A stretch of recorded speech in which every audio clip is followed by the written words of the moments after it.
Obviously, today's a big day.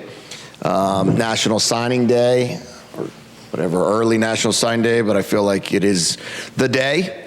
Been in all sorts of recruiting battles these last really 6 to 9 months, last couple of weeks.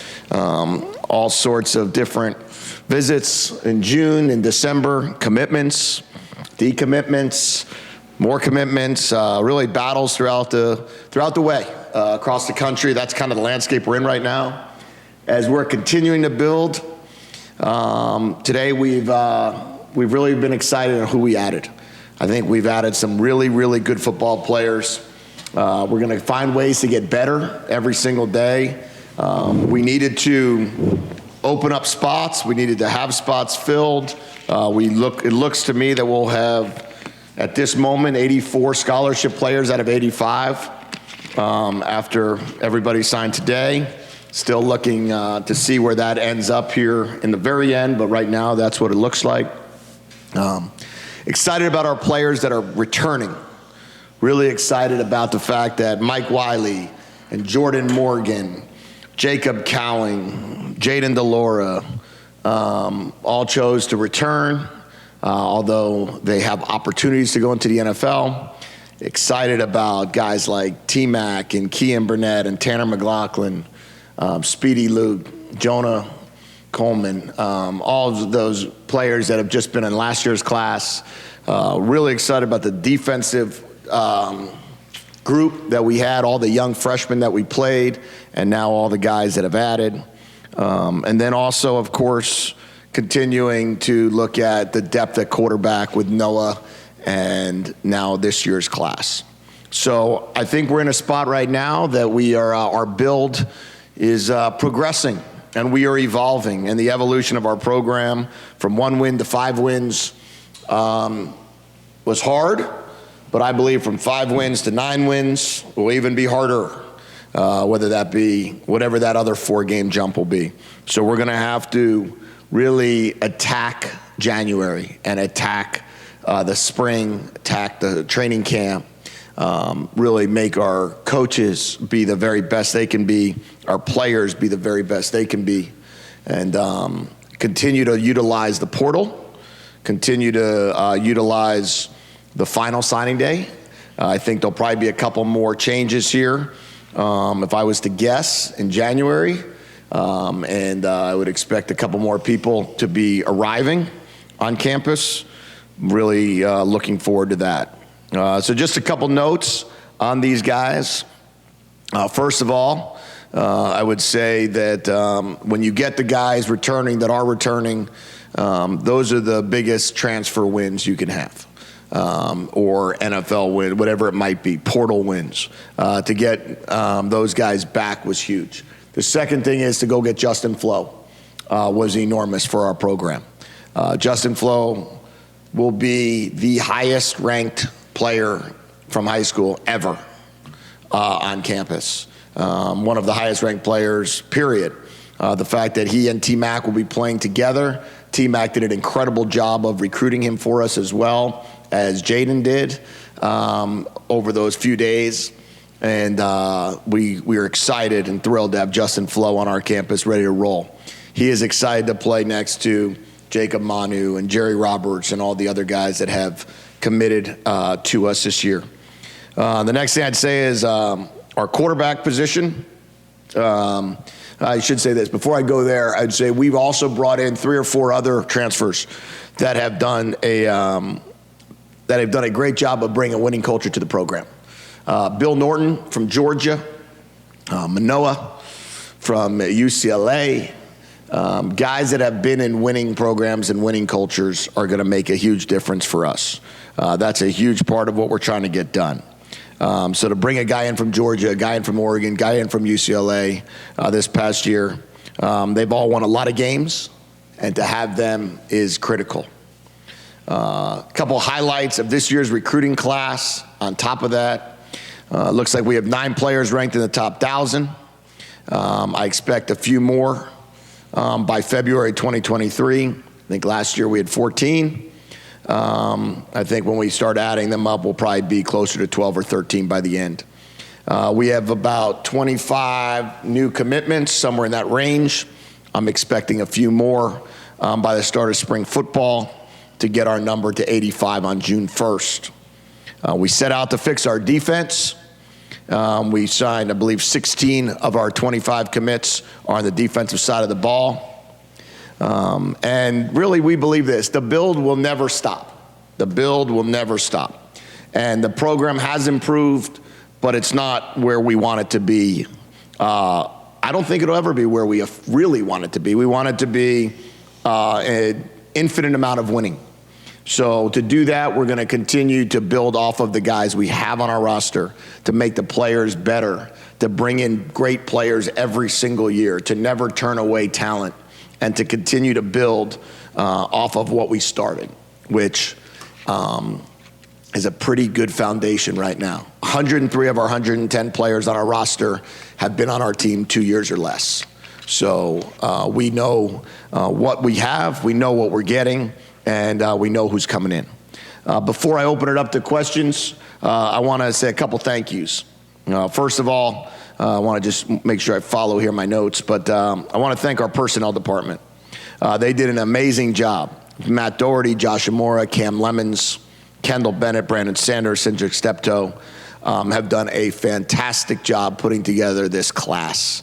That's 2 years in a row. I would say we'll end up with a top 30 class by the time February 1st comes. To the coaches' wives, I want to publicly thank them. Each weekend in June, we asked my wife, all the other wives, to be at our home, to be at all these recruiting events, to let their husbands sit on the phones, text, travel throughout the month, and making sure that their kids were all taken care of and a part of recruiting. I want to thank them. Our administration, I'd say there's no better administration in the country. Our president is at every recruiting breakfast on Friday mornings. Our university CFO, our provost, our vice president of the university, our vice president of research, our deans of certain departments, our athletic director, our head basketball coach have all helped us in recruiting. And I wanted to thank all of them. And then finally, I want to thank our student athletes. Well, I shouldn't say finally. I want to thank our student athletes who hosted and participated in recruiting. They helped us achieve our goals. And I thank them for all of their work. And finally, our assistant coaches. Our assistant coaches, once again, have done a phenomenal job of acquiring talent, developing talent, and putting together all the pieces that we need. So we're really excited about this class. We'll talk about the members of the class here, and we'll open up to all the questions. But we've got one heck of a class of recruits that we're excited about sharing all their information. You can kind of address this a little bit with the OD and Pac-12 people today, but kind of the two-step plan of kind of addressing the offense first and then the defense. Can you just elaborate on that? Yeah, I thought that as a staff, we made a decision that the best way to build this team after 2021 season was to find ways to score points. Our attendance went up 10,000 people per game. We were more fun to watch. We needed to get more players to want to be a part of our program. We needed to develop what I thought would be a top offense in the country, top offense in the Pac-12, and that's what we did.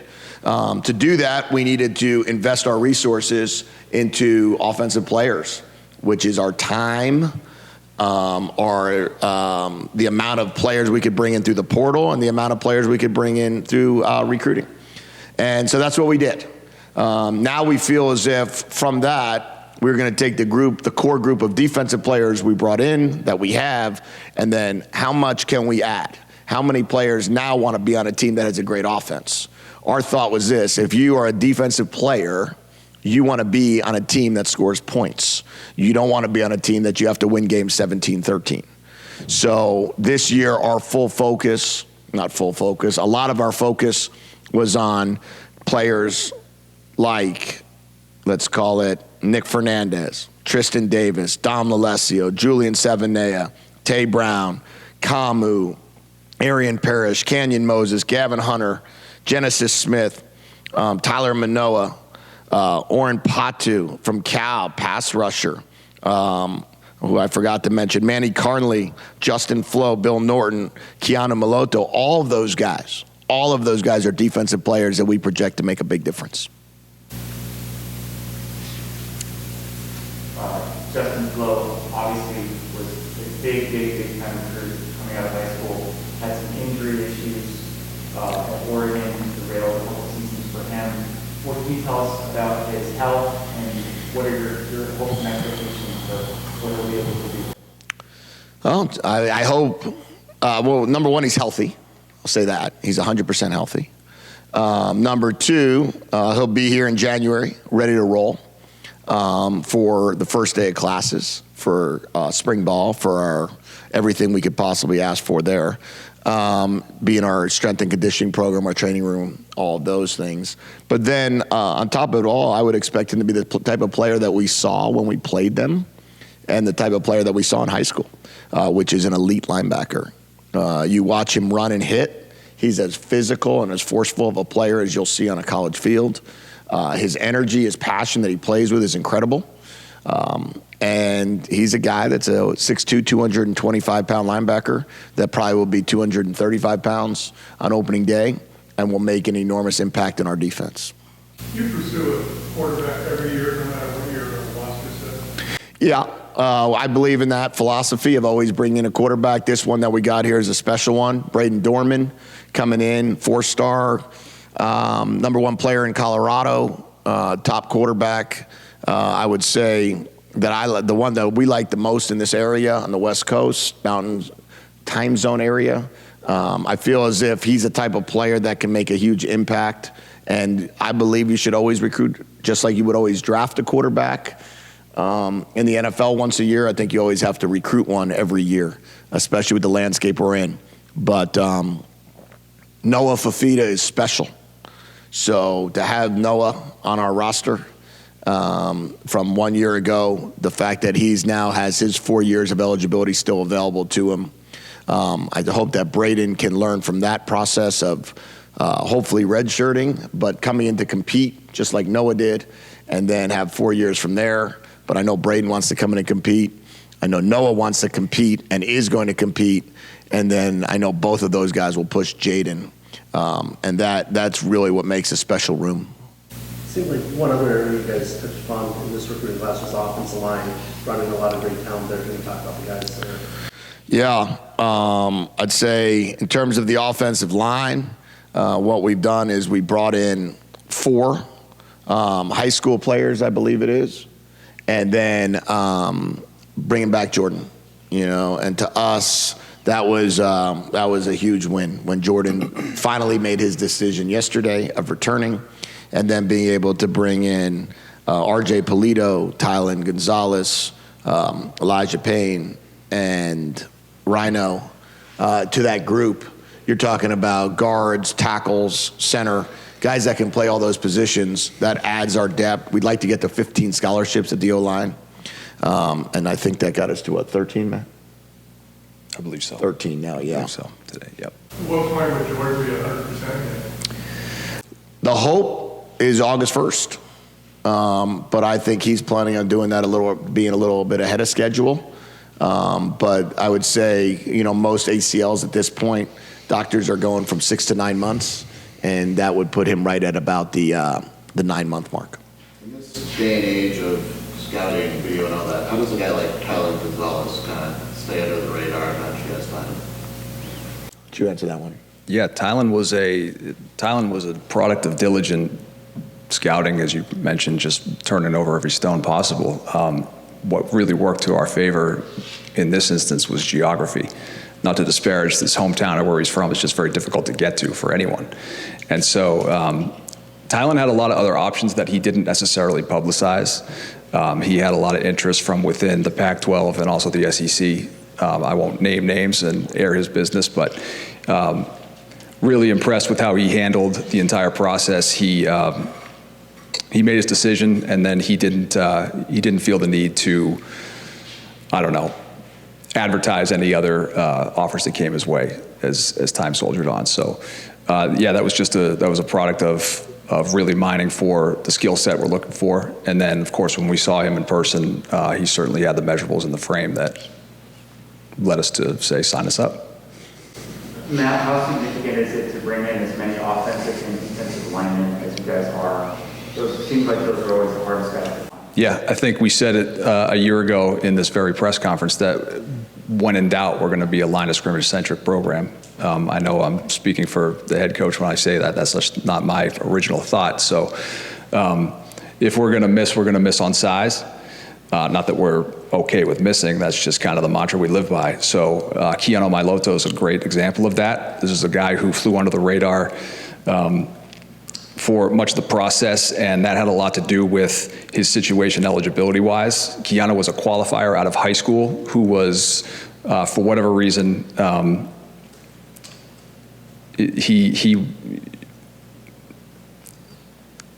guess he was not. Can't think of the word. Anyway, that situation was rectified. I'm sorry. That situation was rectified in terms of the clerical error. I'm not trying to call anybody out, but mistakes were made in his situation, and that's what kind of kept him flying under the radar. So I don't know if that answers your question, Michael. We're just we're always going to want to err towards big bodies and having them in large quantities. Polito seems to be the biggest body of them all. Jedd, how did that come together? Yeah, well, I credit Coach Carroll on that one. Really, what you look at is he was one of the first people we offered. We were his first offer 2 years ago. He came to a camp here, and we were able to get an offer out to him. And then as his recruitment just kind of skyrocketed, he wound up picking up offer after offer after offer, and you would kind of catch him on social media going to one place to another place to another place. Then he made his commitment, but toward the end here, he reached back out and felt like he wanted to be on the West Coast and wanted to stay, let's call a little bit closer to home. And when he reached out to Coach Carroll because they sustained or maintained a really good relationship. And I think he mentioned that in his articles and mentioned that in his interview on the real reason why Arizona got back involved was because of Coach Carroll and his belief in Brennan and his belief in Brennan helping develop him. But you're talking about a guy that was 6'7", 340 pounds on his visit, I believe. And then when we were at his home last Sunday, I think he's at the 6'7", 314-pound mark, trying to get down to be a super heavyweight wrestler, to get to 285 for high school, and then plan to go back up for track, and then back coming here at about 325. So he's able to gain and lose weight, but when you look at his size, when you look at Manoa's size, when you look at we just mentioned Tylen's size. Even the linebackers we signed are now all 6'2", 225 pounds. When you look at Dom Alessio's size, when you look at Tristan Davis's size, we brought a lot of 6'5" plus players in here. Elijah Payne's size, and then 300-plus pound guys, both on the offensive, defensive line, to help us win games. What does Brandon Johnson bring to the running back room? Speed, vision, toughness, another special running back. Brandon Johnson's going to be a really, really good player for us. I love that running back room right now. Mike Wiley returning, Jonah Coleman coming back a year better, Speedy Luke coming back healthy. You've got those guys, and then Stevie Rocker, is sitting in that room, competing to get going again. And then you also now bring in Brandon. I think that's a room that's going to have some special players to it and really make a huge impact in what we're trying to get done. On top of that, we have DJ for one more year. So now you've got DJ Williams, who's now not coming in August, or not. We're trying to get ready at the very end, but we actually have DJ ready to roll all of spring, all of summer, all of fall. That running back room should be, once again, really special. It worked with Hunter Echols, but how do you evaluate guys like a Tyler Mill who maybe didn't produce as much? We say, okay, we're going to bring this guy in, and obviously you're confident he'll produce. How many of the 25 do you expect to be here in January? Believe about 15 at the moment. What's your perspective on Tucson as a recruiting turf? 1 million people, 25 high schools, and no FBS prospects this year? Yeah, I don't understand that per se. I know that there's really good high school coaches in the area. I know that there's been a lot of really good high school players, one of which we just saw is sitting out of his bowl game, but is probably an elite running back in the country from around the corner. So I'm not sure why this year it's that way. I'm not sure why maybe it's been that way last year, couple years. But, the most important thing we could do is continue to cultivate players within the area and keep making these players in Tucson viable options for FBS programs, viable options for Arizona. And then we have to continue. We brought in 2 guys from Hamilton High School, Genesis Smith and Tay Brown. We've got to continue to push out in Phoenix and in the Valley area, and we have to make sure that those guys jump on I-10 and make this drive to Tucson and are a part of this program as well. Okay? All right. Well, thank you all very much. It was a great day today to be a Wildcat.